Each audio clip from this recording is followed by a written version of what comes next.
phiếu xin di chuyển đến này ra bên này rất là quan xin các bác là chúng ta cùng chọn một ngày thôi cái chuyển hướng này đi để đi chuyển phát phiếu đúng không? Cho cái đi ở đây chúng bác nào lấy các phiếu xem này bác xem nào. Xem tay nào là các phiếu này ạ. Vâng, các bác hãy cho chúng tôi nhiều phiếu của bạn. Cái tay đúng. Cái này thì mình mất 60. Mất 60. Ok, ta để một nói cho chúng tôi đó một tí. Được chưa? Và buổi chiều nay thì trước khi chương trình đã diễn ra thì trung tâm điện ảnh Vĩnh Loan có lì xì một trăm cho những khách hàng nào bước lên sân khấu chúng tôi sẽ có 6 suất quà đầu tiên, 6 suất quà để 6 khách hàng lên sân khấu thì sẽ tặng quà đầu tiên. Cái nào muốn nhận quà, bác nào muốn nhận quà không nói luôn.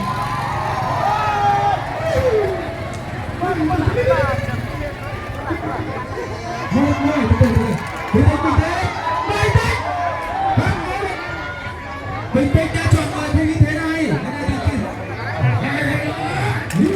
An toàn giao thông nhá.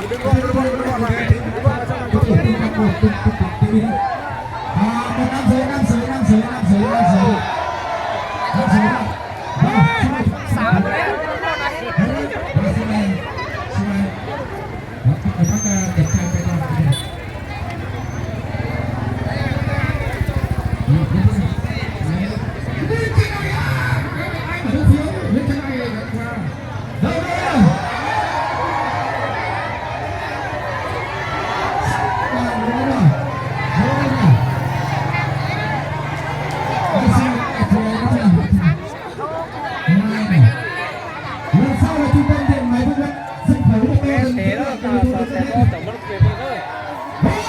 Cái này bằng xe nó sẽ to xa. Cho biên nó chọn chúng ta. Và xin mời chú lên trên này. Bên dưới đâu nhỉ? Đi bay tiếp tục. Lên đây thì nhảy ôm cái xem. Hãy ra hả chiếu hả? Hãy ra hả chiếu hả? Hãy ra hả chiếu thằng ơi đấy. Qua đấy. Không chiếu lại. Bà biết đâu sư chẳng hả chiếu đó. Ngoài chứ. Con giò háng đó này. Ơi. Thảm cháu con nào khẳng nó mà. Bé cái luôn. Bắt đặt con cái đó. Cổ khá nó chứ bé cái này. Nó khai mấy cái khai dáng nó bé cái này. Xin mời các bác chúng ta đứng xem kẻ.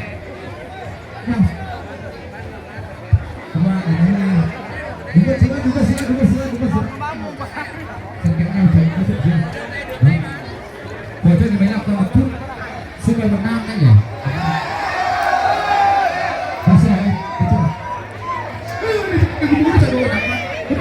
Muốn lên cái vẻ. Muốn.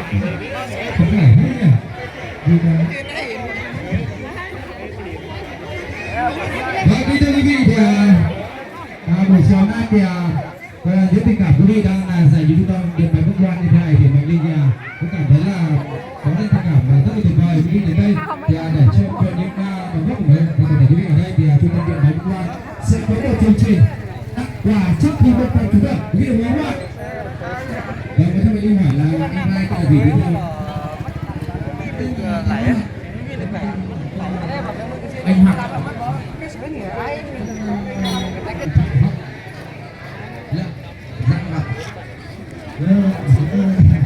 Cảm ơn chú tên là gì tên nào ạ? Chị gái tên là gì tên nào ạ? Vâng, kính thưa quý vị thì anh em còn có ơi. Đến từ trung tâm điện máy của Vĩnh Loan buổi chiều hôm nay thì chắc chắn rồi những khách hàng ở trên này là sẽ có 1, 2, 3, 4, 5, 6 khách hàng trên này sẽ nhận được quà tại trung tâm điện máy Vĩnh Loan, đó là lì xì. Và cái mức kết trong này lì xì là khoảng mỗi khách hàng được khoảng bao tiền không ạ? Bao nhiêu ạ? 200. 50.000 này tặng cả cái trung tâm điện máy Vĩnh Loan to này tặng 20.000 đến 50.000. 200. Hợp lý thưa quý vị nhá. Phần quà trong này trị giá dưới 1 tỷ. Chưa bao giờ. Và trước khi nhận quà chúng ta trung tâm điện máy Vĩnh Loan tại trung tâm điện máy Vĩnh Loan thì các bác cần phải khởi động cho khỏe. Các bác bảo vệ cái sức khỏe, có tất cả mọi sức khỏe có gì chúng ta phải vận động cho khỏe để chúng ta mới nhận được quà. Đồng ý không ạ?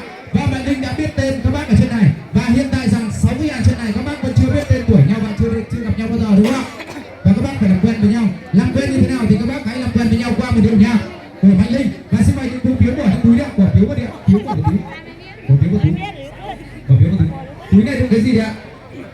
tiền không? Tiền tôi cho xin túi thì cầm lại. Vâng ạ, cầm cái túi còn lại được không ạ?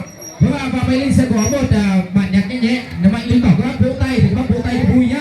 Bảo các bác bắt tay nhau để làm quen, thì các bác bắt tay các bác thấy không ạ?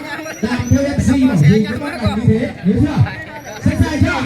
Một cái bên này nhớ tưởng các bác được không ạ?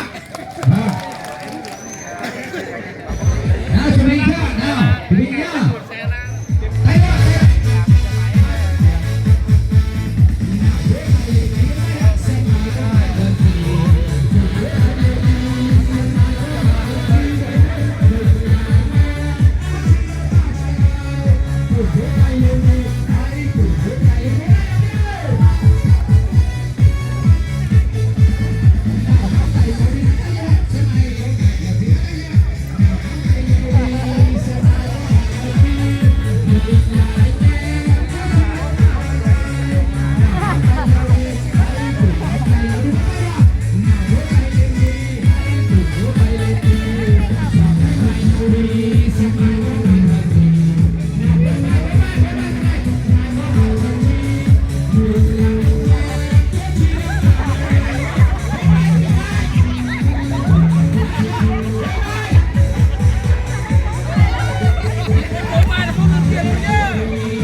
Hôm nay mà thích quá tôi làm thêm tí nữa.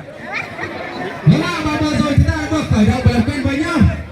Và để ngay sau đây thì quý vị sẽ được nhận quà tại trung tâm. Đó là một chương trình như sau. Cho anh đi của nó cho mình.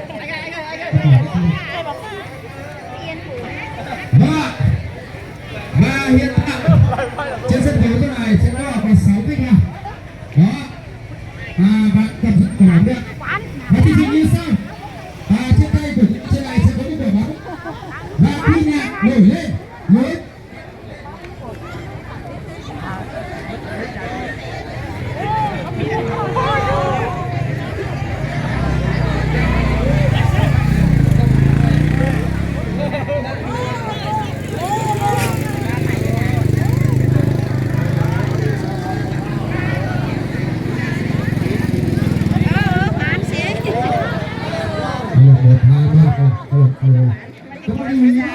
khi nhạc nổi lên thì quả bóng người đầu tiên sẽ chuyển cho người thứ hai tiếp tục chuyển cho người ba, chuyển liên tục dừng nhá. Khi nhạc dừng bất kể điểm nào mà quả bóng còn trên tay người đó thì người đó thua đi xuống, nhận được một suất quà dưới 1 tỷ, còn ai là người thắng cuối cùng sẽ nhận được suất quà dưới 5 tỷ. Đồng ý không ạ? Và mình đi sẽ thử tiếp cho các bác nhá. Như sau, ví dụ này, từ từ này, vào chuyển đến.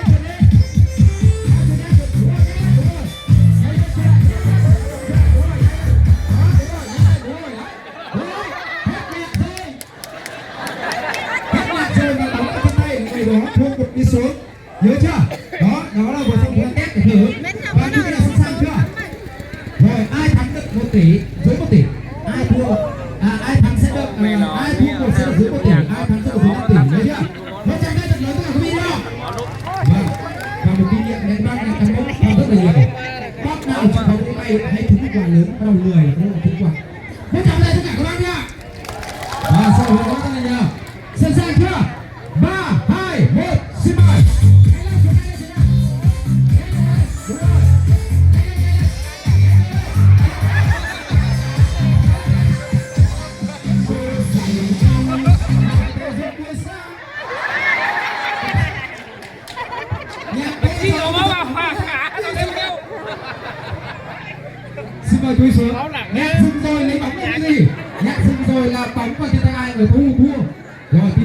một sức quà xin mời quý chuyển thế này đó được chưa người mà chơi nhá phải nhanh tay nhá 3 2 1 xin mời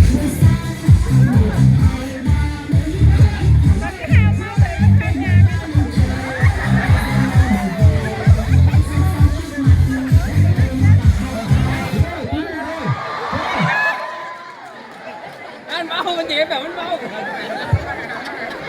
xin quý nghĩa là đầu xin kêu người em xin mời em di chuyển đến nào tiếng anh sẽ là sức quà đúng rồi ông này dí nhanh vào nhớ chưa không ai được không rồi 3 2 1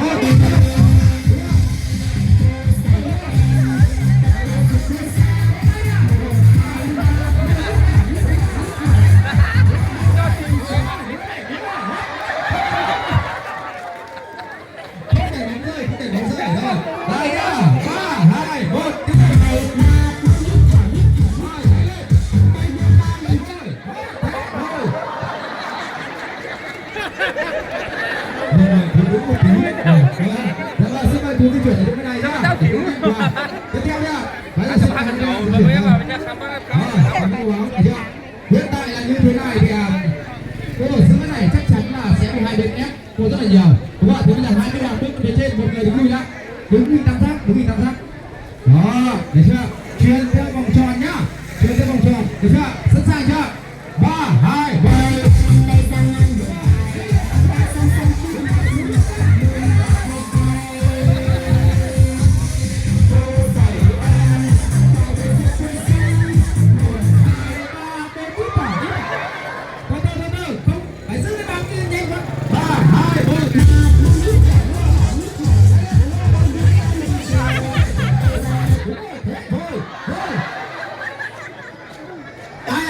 1 hàng ơi mới như vậy không tự không phải đánh nào lại đó chị này hay là cô nào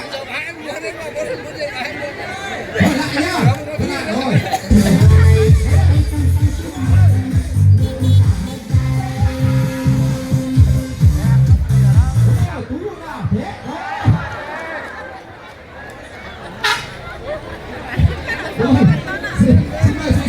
dưới này tính em một sân bảng xuống đây đã xuống dưới đi tiền là đúng rồi rồi xin mời anh em di chuyển lên trên lên lên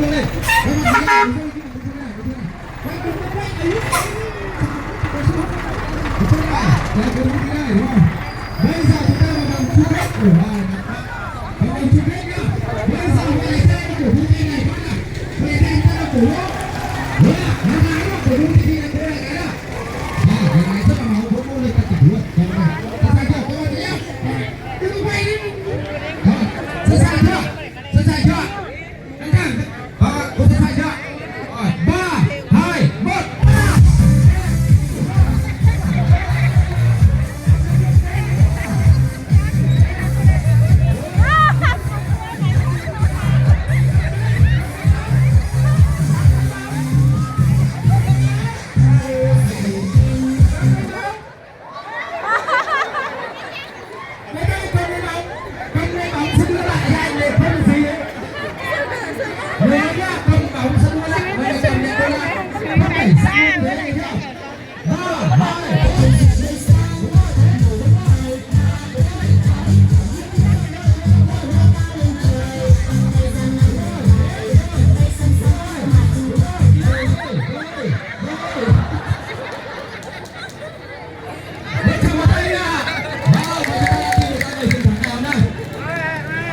xin mời quý khách hàng mà lúc vừa rồi tham dự chương trình di chuyển không phải không? Xin mời ạ. Chị nói đây. Vâng, bây giờ là người Phú Quốc các bạn. Xin mời bước lên nào. Anh sẽ chia cho mỗi người lì xì chúng ta một suất quà bên dưới chiến thắng này được dưới 5 tỷ nhá. Đấy, không người được suất quà dưới 5 tỷ thôi. Đấy, chơi một nhiệt tình như thế đúng không ạ? Quà đến mỗi đoàn xíu quà thôi. Và riêng anh này thì được cả 2 suất. Đó, 2 suất. Bên trong một tay cho người chiến thắng nhá.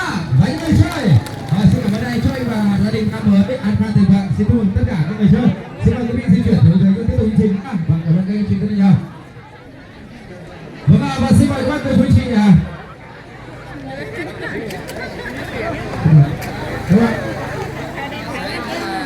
Và tiếp theo đây ạ. Các bác có người tên quà không? Vâng, cho 6